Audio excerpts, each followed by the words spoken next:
Good evening, ladies and gentlemen. Welcome to the broadcast this evening. Good evening, sir. Good evening, Mr. Moderator. How are you? Oh, fine, thank you, sir. All good. This is the time of the year where, for once, I can boast about the weather of the country here. Absolutely fantastic for holidays. Absolutely fantastic. Good evening, sir. How are you doing, sir? Well, all right.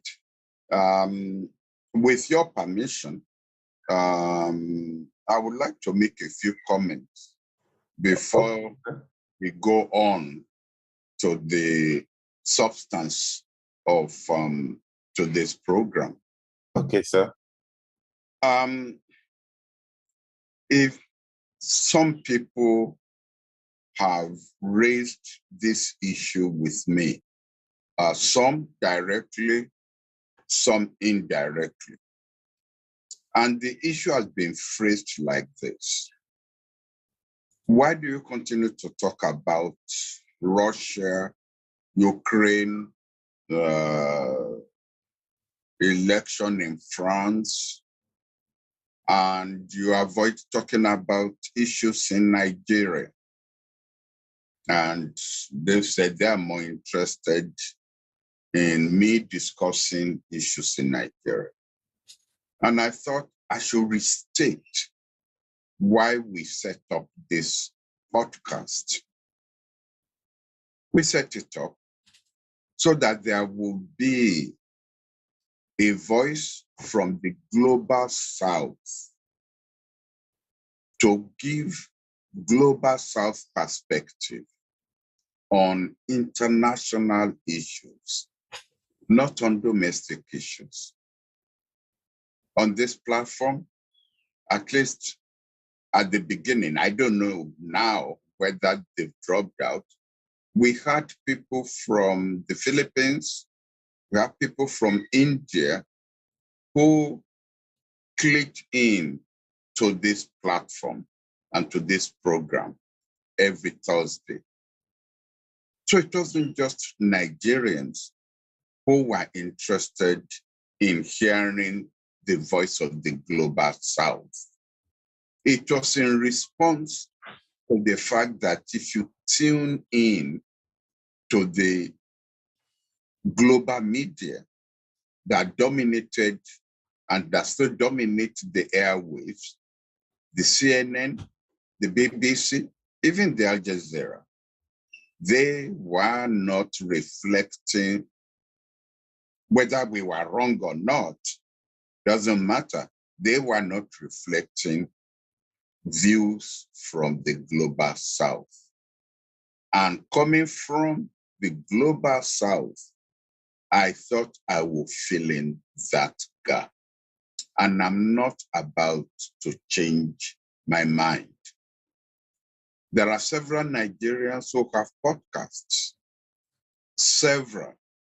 And I think that anyone who is strictly interested in just Nigerian issues should look for one of those platforms and join them. But this platform is dedicated to the voice of the global south on international issues. It's not that I'm running away from commenting on Nigerian issues, but this platform has its own core mandate, and that mandate I will hold on to. That's what I thought I should say from the beginning. Thank you very much for that, sir. But also highlighting, as we have gone on, you have dealt with some issues that have come up as it pertains to Nigeria, sir. Because I know I have thrown you some Nigerian questions which you addressed. I know that some of our viewers online have thrown questions at you, which you also addressed, sir. So I think, sir, you have been trying to get a fantastic balance as well in terms of your responses, sir. But we love you the way it is. We love exactly what is going on. And like you say, sir, we just want to keep it that way. Now, someone asked a question, sir, last week, which we couldn't get to because we ran out of time last week. And I will read the question to you, sir, if you can comment on this.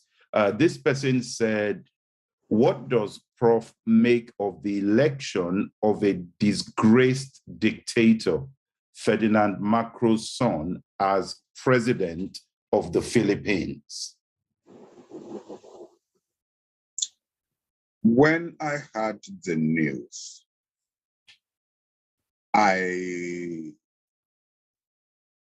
it saddened my mind. It saddened my mind because I met the leader of opposition when Marcos Sr. was the president.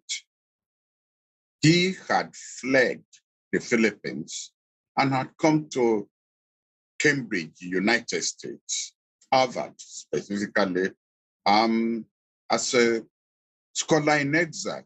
And that's where I met him. And as events developed in the Philippines, he decided to go back home against the advice of his friends and against the advice of some of the people in government in the United States who thought it was dangerous for him to do. But he insisted that he was prepared for the sacrifice. My last image of this man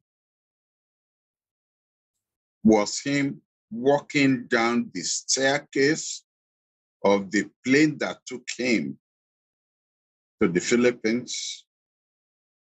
And as he stepped on the soil, as he stepped on the tarmac, a shot rang out and he fell down and died there. He paid the ultimate price. And to think that the son of the man who did that will now be elected president of the same country, the Philippines, immediately then raised in my mind the question, is fighting for democracy worth it? When you are going to get killed and you will think the people you are fighting for, because when we say we are fighting for a principle, yes, but the principle is to make life better for the people. So the people you are fighting for, the people you've died for, his family, members of his family are still alive. These same people, because the election was free and fair.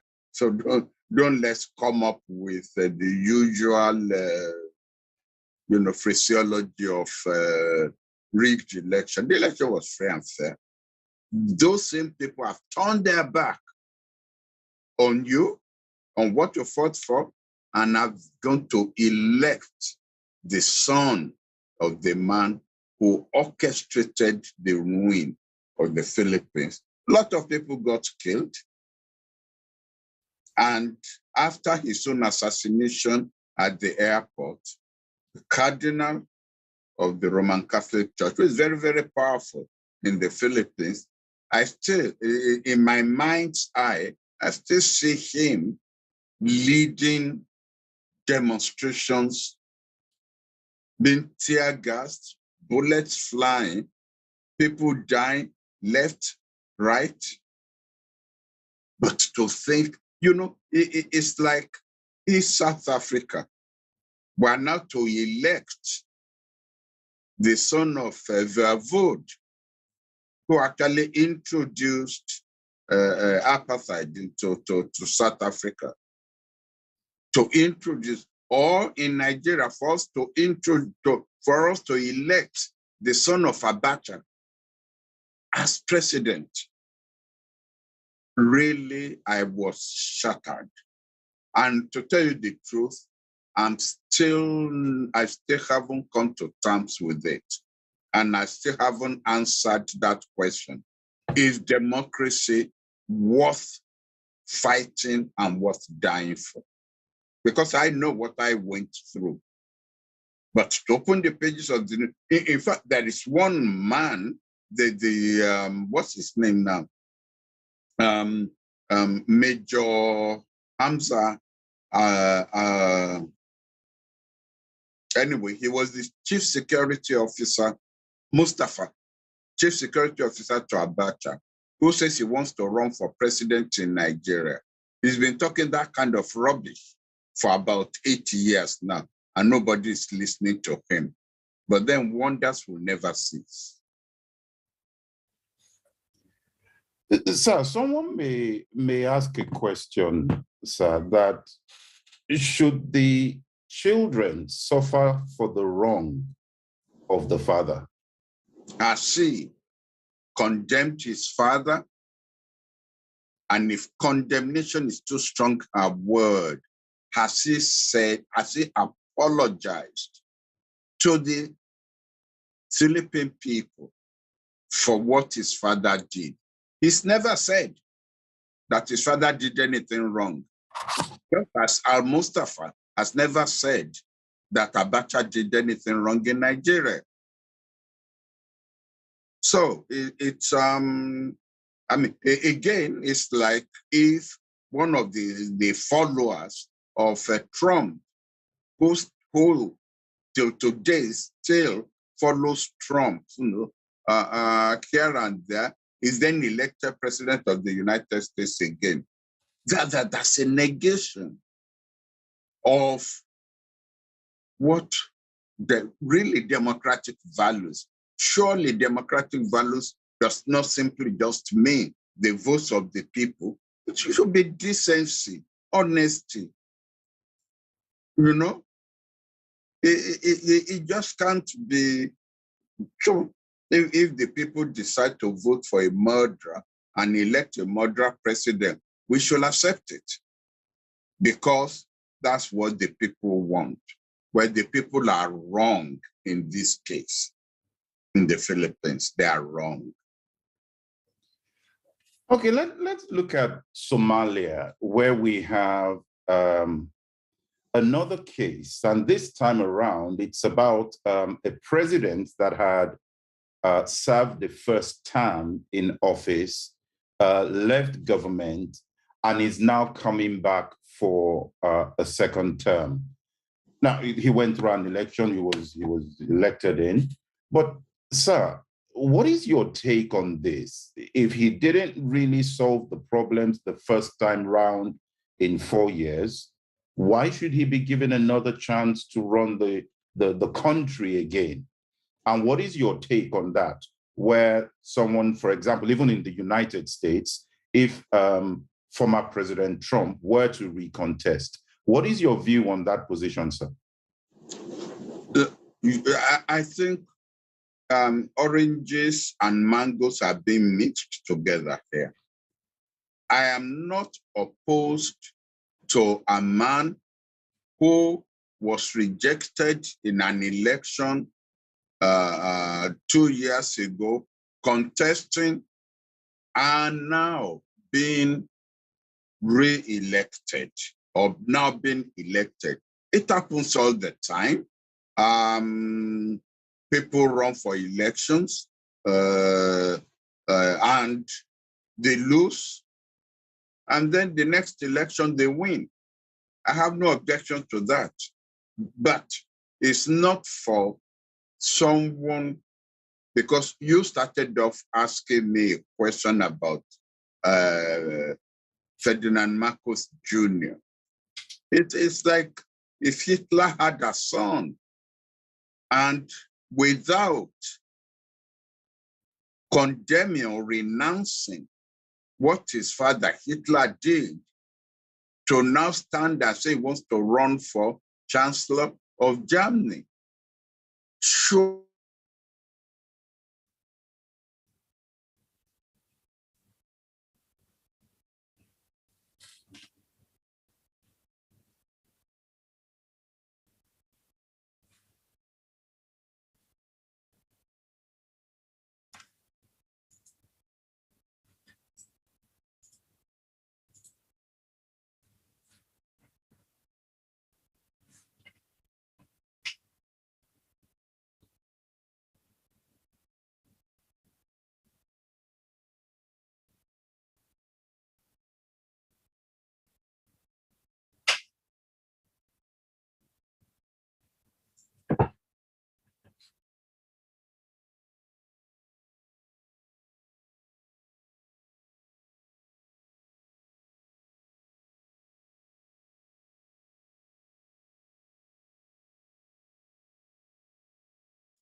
Apologies for that. I really do apologize.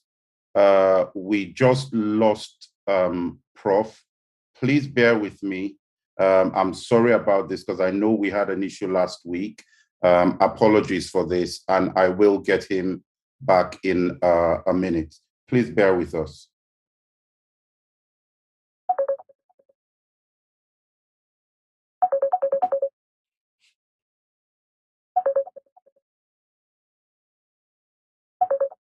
Hello, sir. It just cut off from here, sir.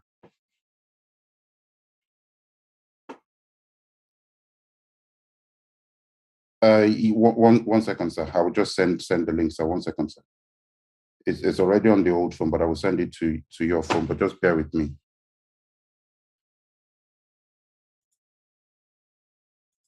One second, sir. 1 second, 1 second. Let me see. Let me see. 1 second.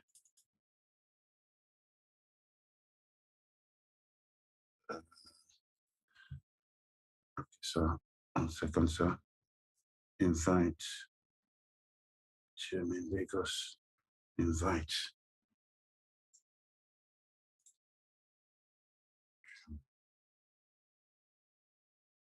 Okay, we can move the other camera off, sir. We should move the camera off.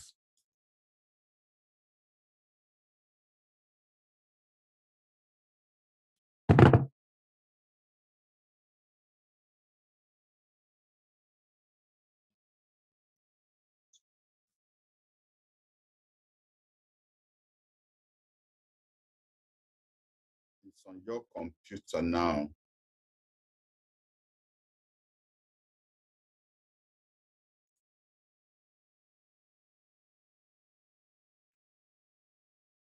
Can you hear me?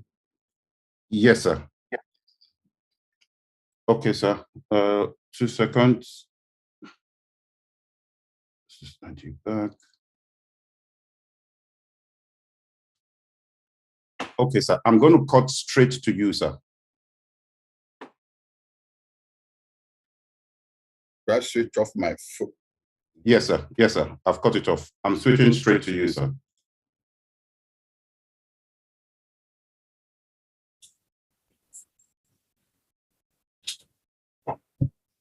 You are live, sir. All right. Thank you. I'm so sorry. I apologize. All of a sudden, it starts raining heavily here. So anyway, I've said no. I simply believe that I am not opposed to you running, to a man running for office, being rejected in one election, and then coming to and then running in another election. I mean, after all, how many times did Buhari run? 4 times or so. And in this next election, now Atiku has stepped out that he wants to run. And that will be his 6th time he will be running. I have no objection to that. But if the son of Abacha comes out that he wants to run for president, I will have an objection to that on moral grounds.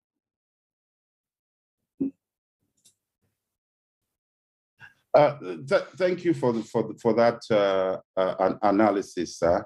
Let me now ask a question, sir, relating to NATO and some of the developments we saw in the course of the year. And then we'll come back. There are some other questions about Africa that I can see here.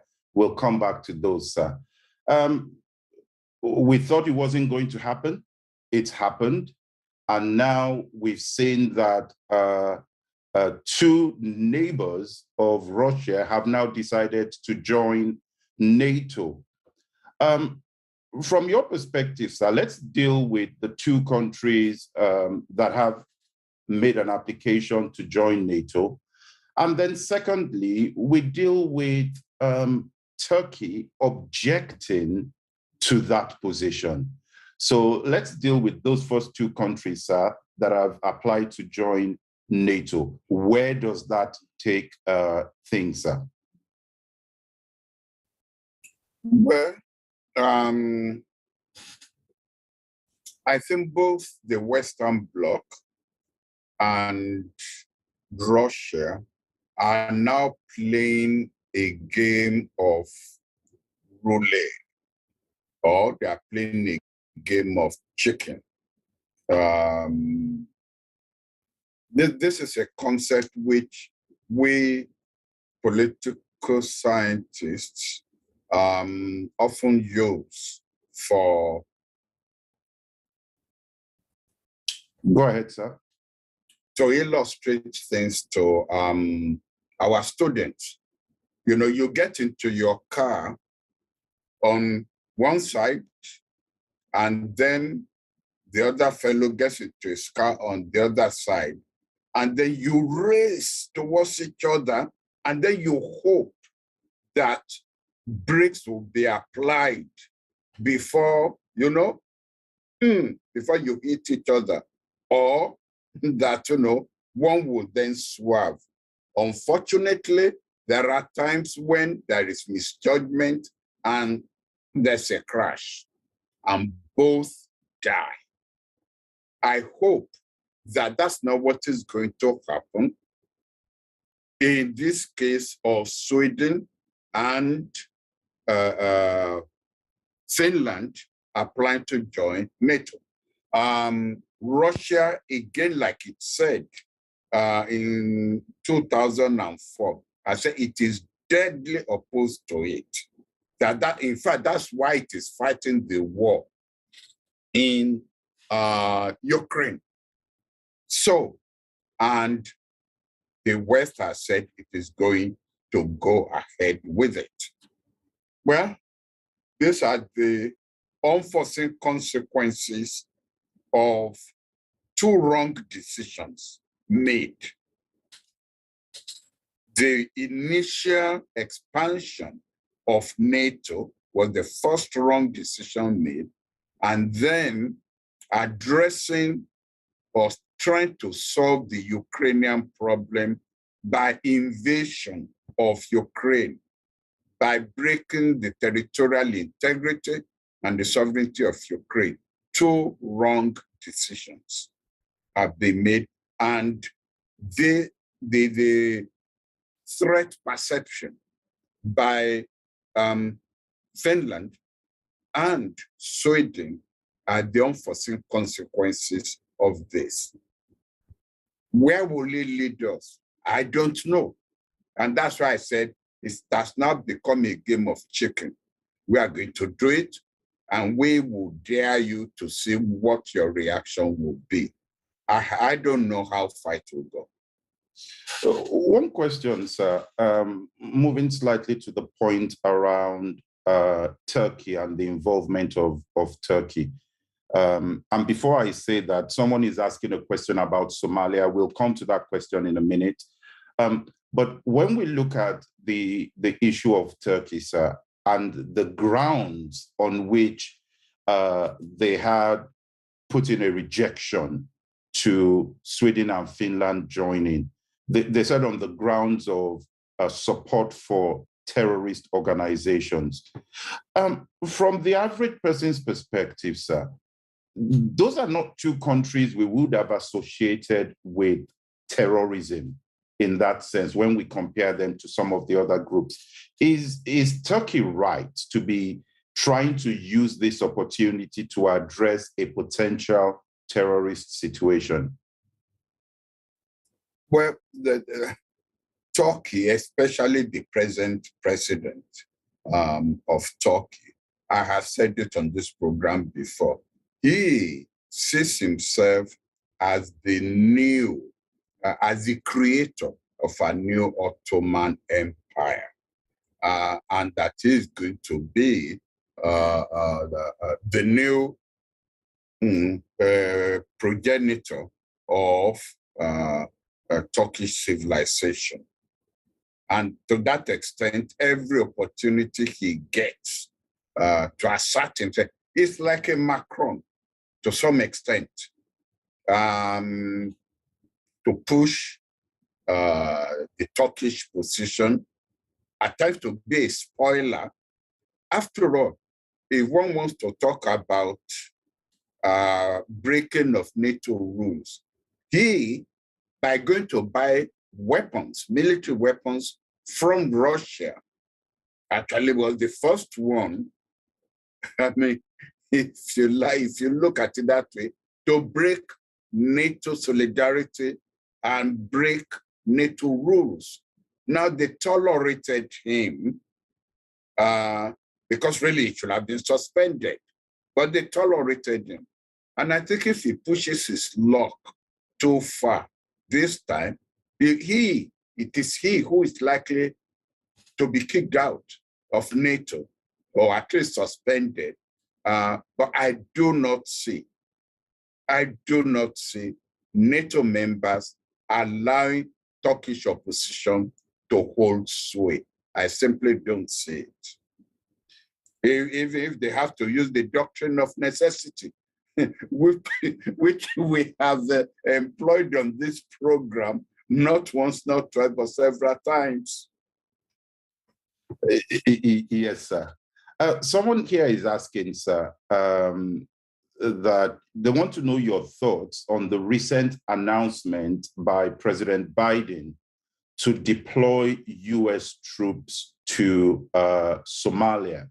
And like many other people, the government wasn't keen on deploying troops to Ukraine. Now you're deploying troops to Somalia to combat terrorism in Somalia. What is your take on that, is what this person is asking, sir? That's news to me. That is news to me. As you rightly pointed out in your intro, Biden's administration had raised the flag of no American troops to be deployed in any conflict area, that will be the mantra of his administration. I'm hearing this for the first time, and perhaps you could hold this question to next week, by which time I will have had time to educate myself on this. I'm hearing it for the first time. All right, so there's another question here. This person says, will Africa continue to remain spectators in the international arena in the 21st century? How can Africa leverage the conflict in Ukraine to project power? Thank you, whoever sent in that question. That's why I was surprised that some people would have, thought I should be concentrating solely on Nigeria. There is a correlation between what's happening in Ukraine and the issue that this gentleman or lady has raised. The war in Ukraine has shown the demise of the old world order. We are now scrambling, the world is scrambling for the creation of a new world order. And it's been my position that we should regard nobody wishes for war. And if you like, we could dwell on the price that Africa is going to pay for this war in terms of food crisis that even the Secretary General of the United Nations has referred to. Africa is going to suffer from wheat scarcity, corn scarcity, that will lead to high prices of food and shortage of food. That's the price that we are going to be paying. But on the bright side is the issue the questioner raises. This is an opportunity for us to get our act together.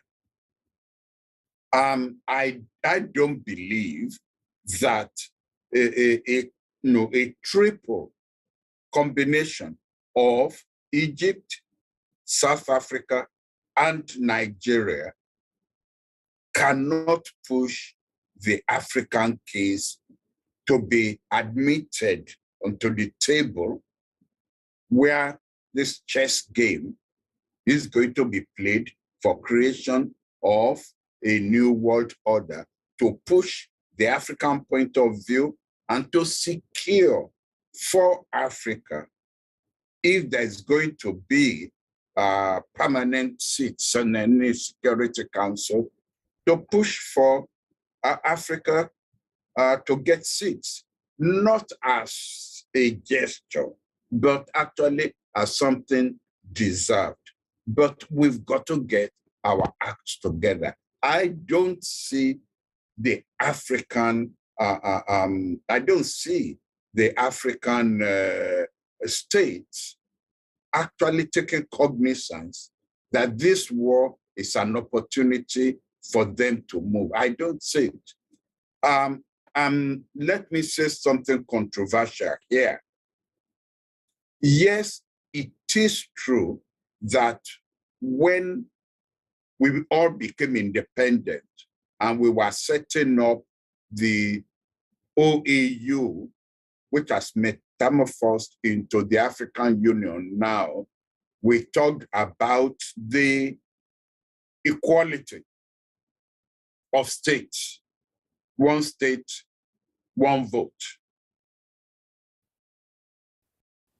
And we were not going to pay too much attention to the disparity in power capability of some African states. In other words, there are some African states who are in a way more capable and more powerful than some other states. So you had a situation where, Gambia will replace, say, Kenya as a member of the Security Council, or Gambia will contest with Nigeria for a post in an international organization. Whereas, when you look at the way NATO is structured, the commander-in-chief of NATO forces is always an American. But the Secretary General, which is the political post of the organization, is always from Europe. No European country will nominate its general to compete with the American general, because they know it's the Americans actually who are funding NATO. And without the United States, NATO would just be a laughingstock. The Africans haven't come to realize that now we need to move away we need to adapt this one state, one vote to recognize that the rest of the world is not going to accept from Africa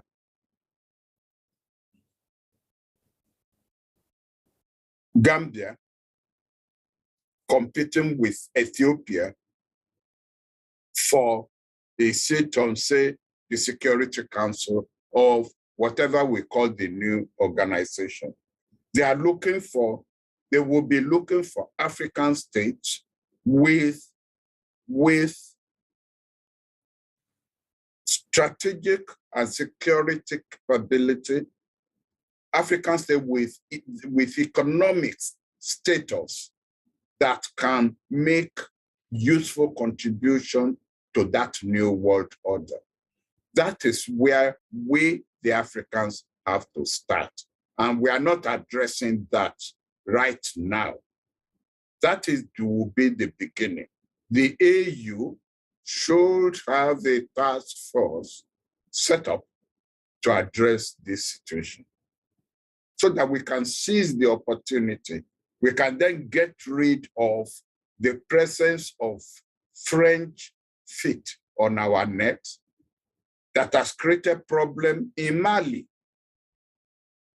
That such a situation will not occur again. This probably is the year for us to cut that umbilical cord with the Berlin Conference that divided Africa and imposed European colonialism on us. Sir, you talk about Mali there, and I want to get your views on the comments from the leader of the military government there, I should say, that Western-backed military officers attempted a coup last week. He hasn't provided evidence of it, but he's made the claim. What is your view on that, sir? I am not surprised. We have said it on this program. We have anticipated that this is going to be the French reaction because this is the, this is what they do all the time. And again, I will advise you, go and read the Confessions of an Economic Hitman, written by a retired American CIA agent, about how they deal with with recalcitrant government in the global South. I expected France to seek to destabilize Mali. I expected it. I expected it to try to get rid of the government in Mali. Don't forget, they did it to Sankara. They did it to Kwame Nkrumah. They did it to Lumumba. So, and don't forget also what they did to President Samora Machel of Mozambique in that mysterious plane that crashed.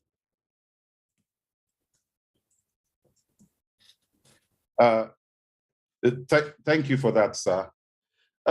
Sir, someone is asking a question here. I think you have addressed this. In fact, I know you have addressed it. But this person is saying, aren't each of Sweden and Finland entitled to the fullness of their sovereign ties? Why should Russia be allowed to be a modern Caesar in Europe? Sorry, sir. Another question here, just related, said, Turkey is objecting to Sweden and Finland from joining NATO. Can Turkey succeed in doing so? On whose behalf is Turkey acting? But I just spent, I think, the last 5-7 minutes dealing with both questions. The first one is a moral question. When you are, of course, Sweden and Holland and Finland have the right, the legal right, the sovereign right to decide which organization they want to join. But when you are dealing with the world, with international politics, you've got to take cognizance of the power disparity between Sweden and Russia. You may be, yes, Ukraine is right, but it's dead right. Ukraine is being destroyed completely. Its cities are being reduced to ruins, but Ukraine is right. She has the sovereign right to do what it says it wants to do. So we are not talking about whether they have the right to do so or not. What we are confronted with now is a world that is facing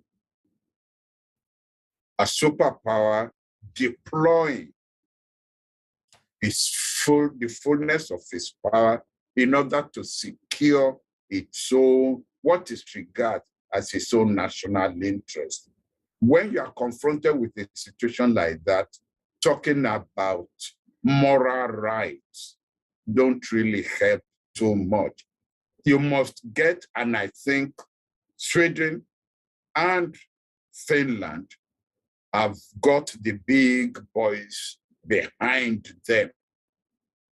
Britain, and I think we can now speculate that the United States will be prepared to put troops on the ground if Russia were to seek to invade Finland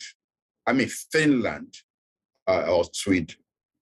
The second question was on, I don't remember what that question was, but there's a second question, but which I have dealt with. I think you have dealt with it, sir, and maybe that particular viewer joined late. Sir, I want to move the question to an issue arising from being raised by the Mexican foreign minister. And this is regarding a meeting of the United States and leaders of countries in the South America, in the Americas, where the Mexican foreign minister is saying, well, we're going to band together. It's either you invite us all or we don't come at all. What is your take on the stance being expressed by the Mexican foreign minister, sir? For our viewers or for our participants, let me give a little bit of the background to this. The United States has refused to invite Cuba, Nicaragua, and Venezuela to a meeting taking place in Washington. And not only Mexico, I think there are also one or two others who are saying, you are wrong to pick which South Americans you want to talk to. It's either you invite all of us or some of us will not come. Of course, there are others who will go. And I think, and in fact, I think his language was rather strong. I think he referred to American policy towards Cuba as being medieval. And I agree with him. I will even use stronger language to, the United States is involved in fighting, in crisis management in Europe, in South Pacific, this and that and so on. And still, you are showing what you are criticizing Russia for. You are showing imperial, attitude towards South America. it simply doesn't make sense to me. Yes, I know that the Biden administration is facing challenges from the Republicans, whose right-wing attitude towards Cuba, especially because the Cuban refugees now form a majority in Florida. And Florida is always key in any American presidential election. I concede that. But at the same time, the world is changing and America has to change its attitude in that part of the world as well, especially when you want to take the rest of the world along with you in confronting whether it is China or Russia. So I think the foreign minister of Mexico is right. All right, so let's go to Venezuela, because we're seeing a situation unfolding there where the United States has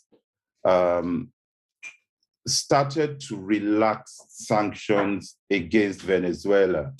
And they have said that conversations between the opposition government, or the opposition, I should say, and the government can start. And they've even said an oil company, a major oil company, can start to have conversations. Do you think that we're going to see further relaxation of sanctions against Venezuela? Well, the United States and its allies in Europe need access to oil and gas now that the tap in Russia is being turned off. So to that extent, a wise administration in the United States will seek to repair its relationship with Venezuela. Strategically, that will make sense. And you can't just, because of the opposition, decide to continue to burn, what essentially is now in your national interest and in the national interest of your allies. So I expect to see a thawing in the relationship between Venezuela and the United States. Sir, there was a question that I think someone asked on one of the platforms. I think it was maybe last week that, or the week before, that we didn't get to, sir.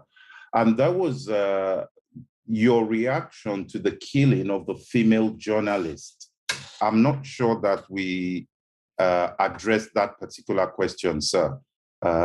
What are your views on that, sir?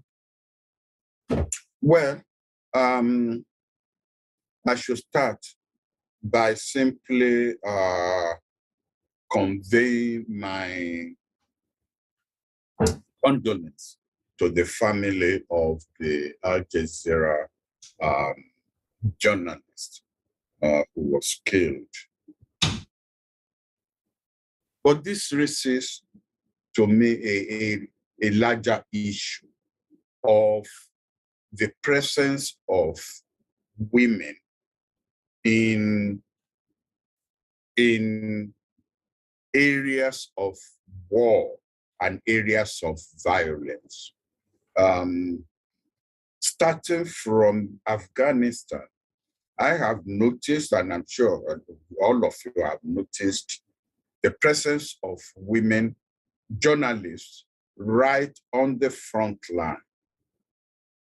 One cannot separate this also from the presence of female soldiers also on the front line in the American army, in the French army, especially, and in the Russian army too, for that matter. My position is this. Equality does not mean conformity. Yes, men and women are equal.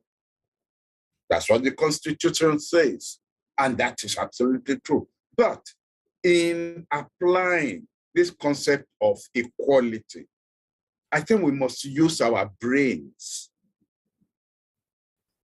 You know, it is, to me, the danger that soldiers are exposed to on the front line, that female journalists are exposed to on the front line, are uncalled for. We don't need to prove that women journalists are equal to men journalists by putting them on the front line of fire. You see, I know probably this is going to be one of the most controversial things that I have ever said on this platform, on this program. The way our DNA is structured, we human beings, the way our DNA is structured, and the way we have evolved, the man protects the woman from danger. And when you put the two on the same front line, receiving, returning fire, you divert the attention of the man from concentrating on firing at the enemy to also trying to protect the female soldier or the female journalists. And you see, when the female soldier is then hit, or the female journalist is then hit by bullets, the first reaction of the male soldier is actually to turn to see what he can do, whereas the way he's trained is to continue to fire at the enemy to push them back. So you put the male soldier or the male journalist in a conflicting situation. I don't see what you gain by putting women on the front line of fire. I don't see what you gain. I could say more about this, but this is my own position, that I am not, there are a lot of things that women can do. In fact, I think I believe that women soldiers can be deployed in the Air Force and in the Navy and in the Signals Corps, in the Intelligence Corps, more than in the infantry. So let us be clear what I am opposed to. I am opposed to female soldiers being used in the infantry on the front line, and I'm opposed to journalists, female journalists, planting themselves in the arena where bullets are flying all around. Sir, there are some questions here that I'm going to put to you, sir. I know we've got limited time, but I will put them forward anyway. And thank you to those who put those questions there. Permit me to paraphrase and combine these two questions together. So the first one, sir, is now that we have Sweden, we have Finland, and we're hearing news that some of the other Baltic states might also be considering joining NATO. What challenge does that present to Russia if that were to be the case. And this person is asking, is Russia also going to try to stop that? Are they going to be opposed to that? And the second question, also an interesting one, is NATO a threat to Africa?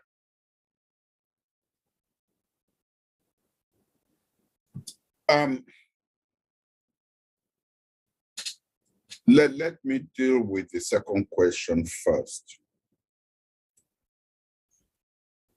Any conglomeration of power, given the history of Africa and the West, is a threat to Africa. Because the purpose, the mandate of NATO is to protect, project, advance the interests of Western powers. Surely it is evident that Western interests will not always coincide with African interests. If you look at the area of mining, which is really what is bringing not only which brought Western powers to Africa from the 1800s on, and they have stayed, is to have access to our mineral resources. That has also brought China, and not as, Russia, not as much. But then you don't prepare, you don't plan for yesterday, you plan for tomorrow. So I don't rule out Russia also developing interest in the economic exploitation of Africa. So to that extent, Africa should regard any power structure outside Africa itself as don't let me say a threat, let me say a matter of concern, which can then be graduated to a matter of threat, which can then be graduated to a matter of aggression. And this is why I have suggested one of the initiatives which I would have pursued if I had stayed longer as a minister, is the South Atlantic Ocean. The South Atlantic Ocean is still a virgin ocean in the sense that there is no presence of non-African forces there on a permanent basis, the way there are forces now in the Indian Ocean, there are forces in the Mediterranean, and there are forces in the North Atlantic Ocean. We don't have, the Americans, I know, have a command, but then that command is not physically based in the South Atlantic Ocean. The South Atlantic Ocean, I draw the line from, say, Mauritania, straight across to Brazil, come down to Chile, come across to South Africa, and then pull up to Nigeria. That's my own geographical definition of the South Atlantic Ocean. And I have suggested that we should borrow a book from the establishment of NATO and how it is structured to set up a South Atlantic Treaty Organization that will include all the states that abut the South Atlantic Ocean. But the recognition will be that the big naval boys will be Brazil, Chile, South Africa, Angola, Nigeria. Those are going to be the big naval boys there. And their job will be to secure the South Atlantic Ocean from intrusion of any superpowers outside that geographical area, so that we will not welcome Chinese, we will not welcome Russian, we will not welcome the Americans. This protection of the South Atlantic Ocean cannot be done by one country alone. It has to be done by a constellation of countries. And that's why I've mentioned who the naval powers in these areas are. So to that extent, that will seek to protect not the whole of Africa, but at least parts of Africa from being sucked into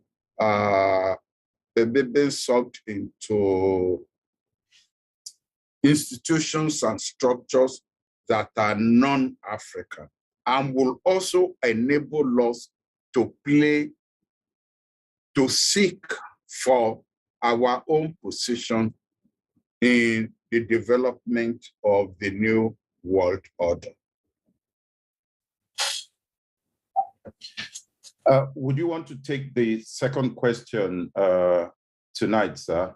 Which is? That was the question about the other Baltic states who might be inspired to join NATO if Finland and Sweden were to be successful.